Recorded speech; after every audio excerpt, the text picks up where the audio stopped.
Hello বন্ধুরা, আজকে আমি বানাবো চিংড়ি মাছের তেঁতুল টক। আমি নিয়েছি 500 গ্রাম চিংড়ি মাছ। মাথাগুলো আলাদা করে নিয়ে সুন্দর করে পরিষ্কার করে নিয়েছি। এবার চিংড়ি মাছে লবণ আর হলুদ দিয়ে মাখিয়ে নেব।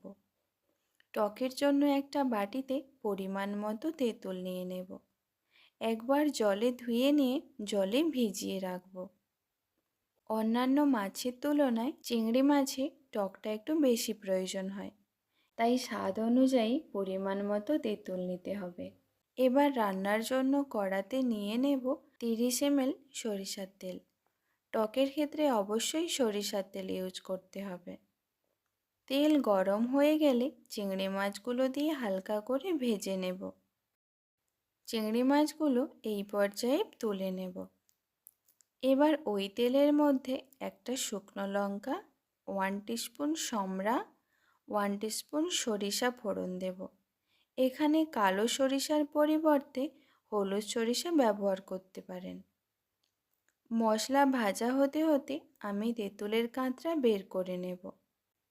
এরপর 1/2 টিস্পুন হলুদ, 1/2 টিস্পুন লঙ্কা গুঁড়ো দিয়ে 10 সেকেন্ড নেড়ে নিয়ে তেঁতুলের কাঁচ দিয়ে দেব।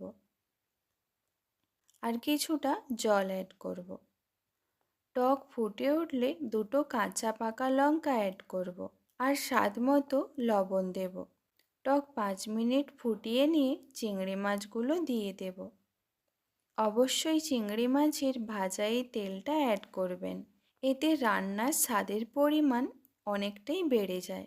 এবার স্বাদ মতো চিনি অ্যাড করব। টক রান্নার ক্ষেত্রে সামান্য উপকরণেই দরকার হয়, কিন্তু এর মধ্যে ছোট ছোট স্টেপে বিশেষ খেয়াল রাখতে হয়।